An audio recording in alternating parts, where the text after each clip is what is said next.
শ্রী আচার্যদেবের চরণে প্রণাম, শ্রী শ্রী বরদা ও শ্রী শ্রী বর্মার চরণে প্রণাম।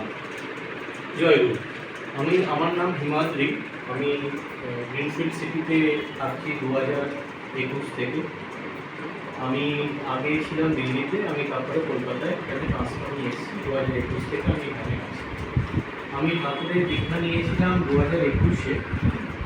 ভাস্কর চক্রবর্তী তিনি আমাকে দীক্ষা দিয়েছিলেন 2022-এ। আমাকে দীক্ষা নেওয়ার জন্য আগে আমার দিল্লিতে আমার যিনি স্যার ছিলেন উনি একবার বলেছিলেন যে মানে উনি আমাকে বলেছিলেন তুমি ঠাকুরের দীক্ষা নাও, আমি আমার ওয়াইফ। কিন্তু সেই সময় দিল্লিতে কারণবশত নেওয়া হয়নি। তো 2022 থেকে আমি দীক্ষা নিয়েছিলাম এখানে, আর তারপরে দেওঘরেও গেছিলাম।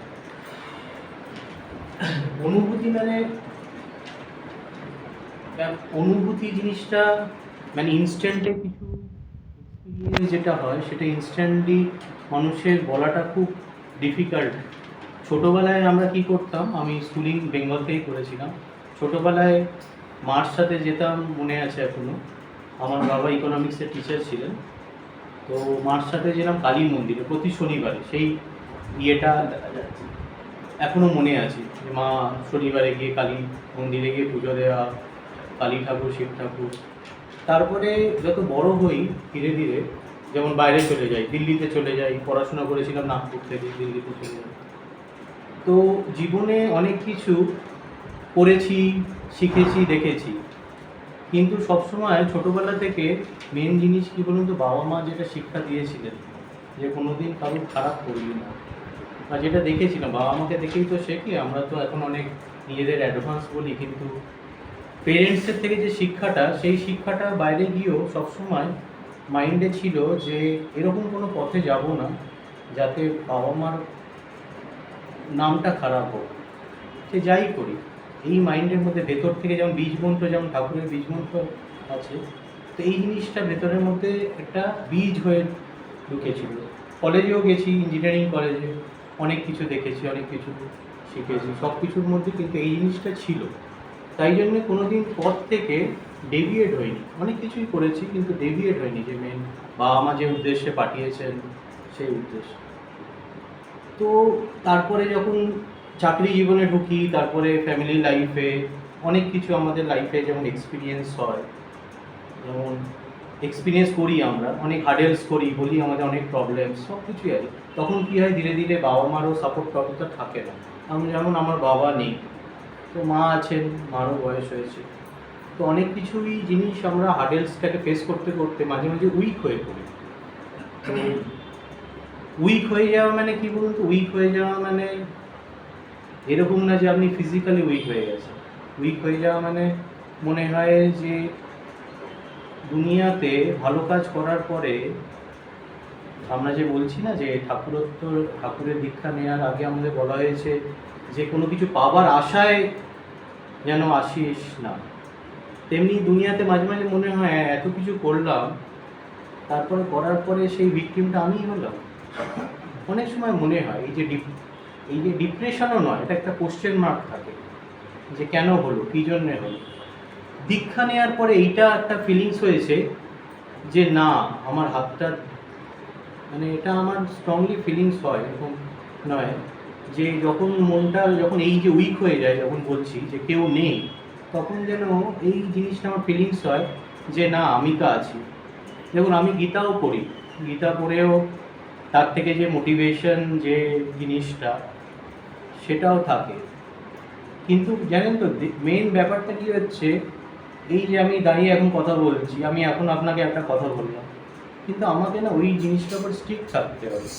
আমি ভালো কথা বলতে গিয়ে তো ভালো কথা জন্য ডিকশনারি তো অনেক আছে, কিন্তু স্ট্রিক থাকতে হবে। এই ঠাকুর যেমন বলেন না, মুখে এক কথা কাজে এক কথা।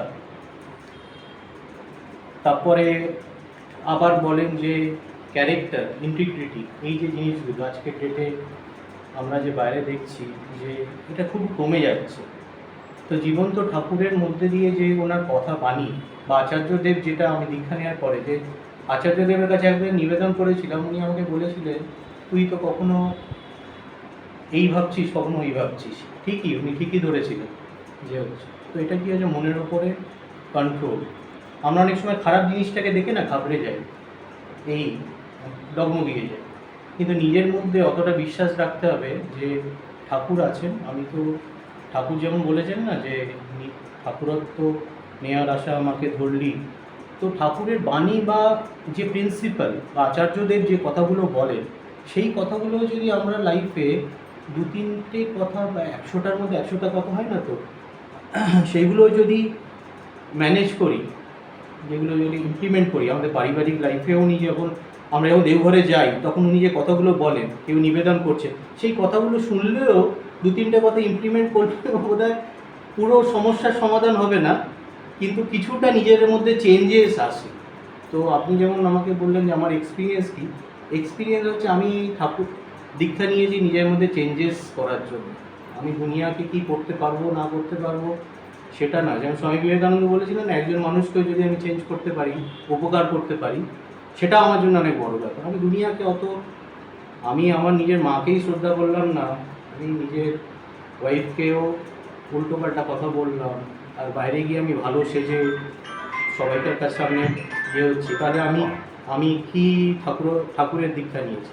তো আমার মনে হয় যে নিজেদের মধ্যে যে চেঞ্জেসটা, সেই চেঞ্জেসটা আমার মধ্যে এসছে এই দীক্ষা নেওয়ার পর।